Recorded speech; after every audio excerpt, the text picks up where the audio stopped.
आज आप सुने शिव चौपाई या साथ में शिव चर्चा कथा। भक्तजनों, आज आप सुने सोमवार के दिन शिव चौपाई। जय गिरिजापति दीन दयाला, सादा करत संतन प्रतिपाला। बाल चंदरी माँ सोहत नीका, कानन कुंडले नगफनी के। अंग गौरी श्री गंगा बहाए, मुंडी माला तन छारा लगाए। वस्तु खल बागंबर सोहे, छवि को देखी नगमन मोहे। मैं न मातु की हाल दुलारी, बाएं अंग सोहत छवि नारी। करत त्रिशूल सोहत छवि भारी, कर सदा सते रोहन छयकारी। नंदी गणेश सोहे ताहे कैसे, सागर मध्य में कमल है जैसे। कार्तिक सामे अवरे गरनाऊ, यह छवि को कही जात ना काऊ। देवानी जब ही जाय पुकारे, तब ही दुख प्रभु आपनी बारो। किया उपादर तारक भारी, देवन सभी मिली तुम ही जुआरू। तुरंत संदानन आप पिठाऊ, लवनी में से हमें मारी गिराऊ। आप जलंधर असुर संहारा, सुयासु तुम्हारे विदित संसारा। त्रिपुरासुर सन युद्ध मचाई, सब ही कृपा कर नील बचाई। किया तपहि भगीरथ भारी, पूर प्रति गाता सुपुरारी। दानी ने हमें तुम्हें समकाऊ नाही, सेवक स्तुति करत सदाही। वेदना महिमा ताऊ गाई, अकदयनादि भेद नहीं पाई। पर काटी बूदी मंथन ज्वाला, जारत सुरासुर भय बिहाला।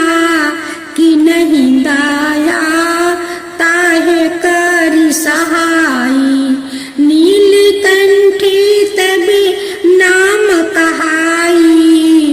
पूजन चंद्रमा जबे कि नहीं जीत के, लंका विभीषण दिनहा साहसी। कमल में हो रहे धारी, कि नहीं परीक्षा तब ही पुरारी। एक कमल प्रभु रखऊ जोई, कमल नयन पूजन चाहे सोई। कठिन भक्ति देखी प्रभु शंकर भयो, प्रसन्न दियो चित बारा। जय जय जय अनंत अविनाशी, करत कृपा सबके घटवासी। दुष्ट सकल निते मोहि सताबे, भरमत रहो मोहि चैन न आवे। तराही तराही मैं नाथ पुकारो, ओही अवसर मोहि आन उबारो। लो त्रिशूल सते रोहन को मारो, संकट से मोहि माता पिता भरे ता सब कोई, संकट में पूछता नहीं कोई। स्वामी एक है आस तुम्हारी, आया हरहु मम संकट भारी। धन निर्धन को देत सदाई, जो कोई जाचे सो फल पाही। स्तुति के ही विधि करो तुम्हारी, क्षमहु नाथ अब चूक हमारी। शंकर हो संकट के नाशन, मंगल कारण विदन विनाशन। योगी अति मुनि ध्यान लगावे, शारद नारद शीश नवावे। नमो नमो जय नमो शिवाय, सूर्य बरमादि के पार ना पाए। जो यह पट कर मन लाई, तापर होते हैं प्रभु सहाई। ऋषियों जो कोई हो अधिकारी, पाठ करे सो पवनहारी। पुत्रहीन करे इच्छित जोही, निश्चय शिव प्रसाद ताही होई। पंडित तेरा योदशी को लावे ध्याने, पूर्वक होम करावे। तेरा योदशी व्रत करे हरमेशा, ताक तन नहीं रह कलेसा। धूप दीप नौ वेद चढ़ावे, शंकर सौमुखी पाठ सुनावे। जन्म जन्म के पाप नसावे, अंति धाम शिव पूर में पावे। कहो अयोध्या दास आस तुम्हारी, जान सकल दुख हरहु हमारी। दोहा नित नेम करे परात ही, पाठ करो चालीसा। तुम मेरी मन कामना पूर्ण करो जगदीश। मगसर छठी हेमंत ऋतु, संवत 64 जाने। स्तुति चालीसा शिवाही, पूर्ण कीजियो कल्याणी। भक्त जनों आज शिव चर्चा भजन सुने। आप लोग तो शिव भक्त है, शिव चर्चा भजन जरूर सुने। ननद और जेठानी मिलकर छोटी बहू को कैसे सताती है, इस भजन में सुने। सासुंगरिया वाली ननद लोलो आवस हो गोतीनी। सासुंगरिया वाली ननद लोलो आवस हो गोतीनी। दैली बाजी ना के नमवा हो गोतीनी। धैली बाजी ना के नमवा हो गोतीनी। भांगावा धतुरवली आयम और बेला पतवा हो सजायम थालावा। करम शिव गुरु के पूजा हो सजायम थालावा। करम शिव गुरु के पूजा हो सजायम थालावा।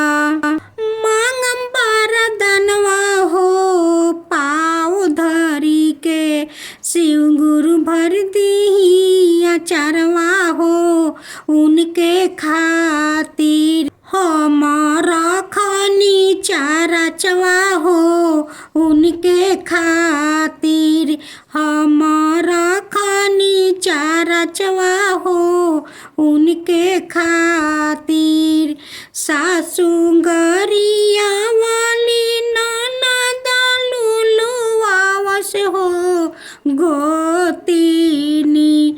दैली बाजी ना के नमवा हो गोतीनी किसी मिस बेदा मिलिया में आवरो मिसरिया हो सजाए में थालावा करम शिव गुरु के पूजा हो सजाए में थालावा भोगावा लगा के गुरु से मांगम वरदनवा हो पाँव धरी के गुरु जी दे दी लालनवा हो उनके खातिर हमारा खनी चारचवा हो उनके खातिर भोगवा लगा के गुरु से मांगम वरदानवा हो पाँव धरी के गुरु जी दे दी लालनवा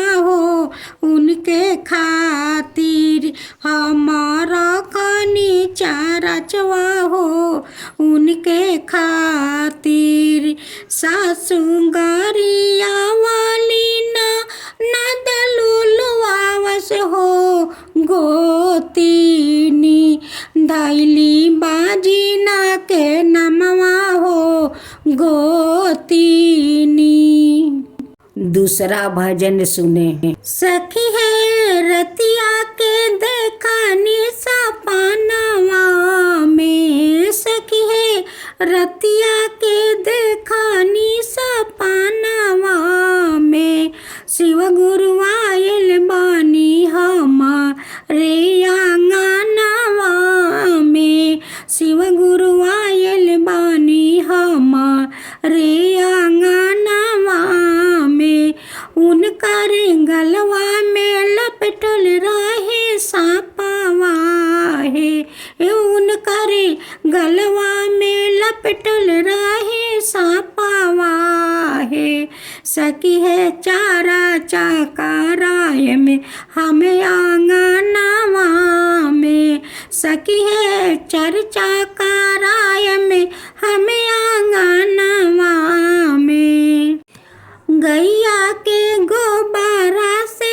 आंगन लिपाइबा मलिया के घरावा से फूला वाले आईबा सखी है अहिरू के घरावा से दूधा वाले आईबा चर्चा कराय में हमें आंगनवा में सखी है चर्चा कराय में हमें आंगनवा में अहिरू के घरवा से दूधा वाली आईबा चर्चा कराय में हमें आंगनवा में सखी है भैया हरिंदर लीलम दीदी के बोलाईबा भैया हरिंदर लीलम दीदी के बोलाईबा और बोलाय में गुरु बहिना के सखी है उन्हीं से कराय में शिवा चारा चाहे सखी है उन्हीं से कराय में शिवा चारा चाहे सखी है अवरो बोलाय में शिष्या बहिना के सखी है चारा चाकाराय में हमें आंगनवे में सखी है चारा चाकाराय में हमें आंगनवे में सखी है रतिया के देखानी सपनवा में शिव गुरु आयल बानी हमारे आंगनवा में शिव गुरु आयल बानी हमारे आंगनवा में। आप तीसरा भजन सुने। बेलवा के पतिया तुरबा आपन विपतिया लिखबा धतुरा के पतिया तुरबा आपन विपतिया लिख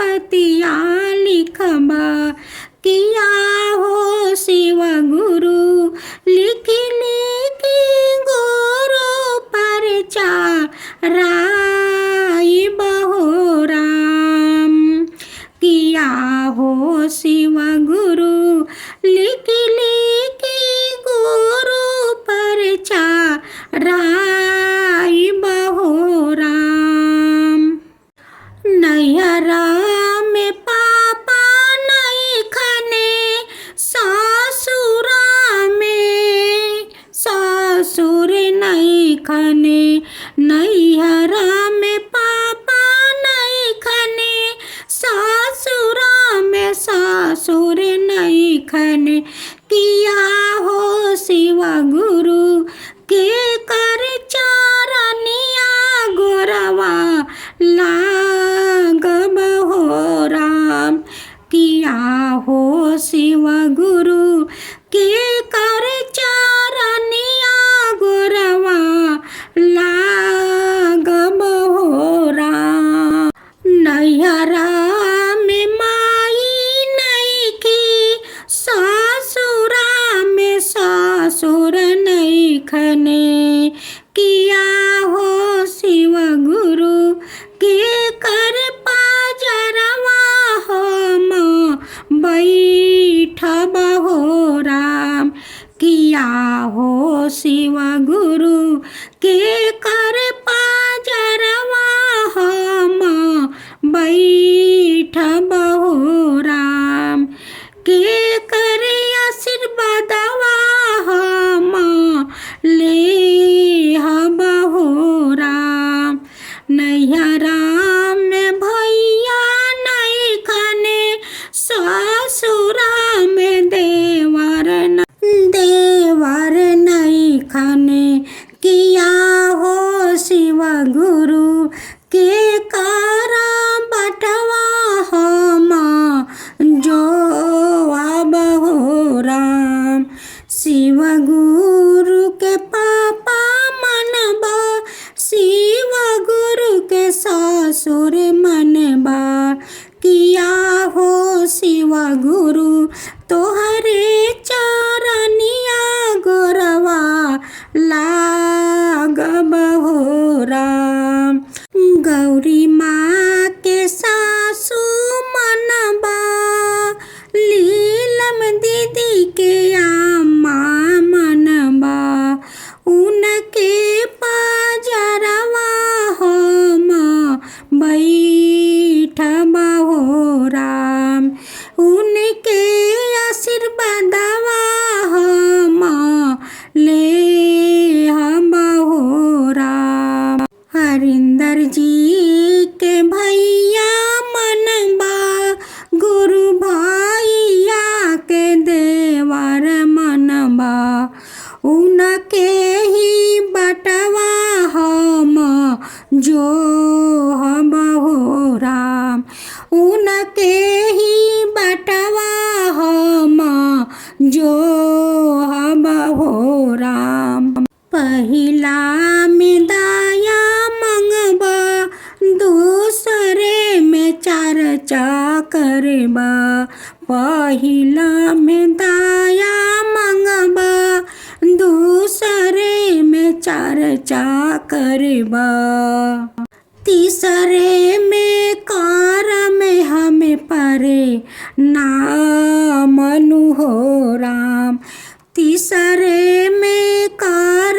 में हमें परे नामनु हो राम किया हो शिव गुरु रौरे चरनिया में आचार पसारब हो राम रौरे चरनिया में आचार पसारब हो राम किया हो शिव गुरु रौरे चरनिया के धुलिया ले हब हो राम किया हो शिव गुरु रौरे चरनिया के धुलिया ले हब हो राम किया हो शिव गुरु रौरे चरनिया में चर्चा कराई बहो राम। किया हो शिव गुरु रौरे चरनिया में चर्चा कराई बहो राम।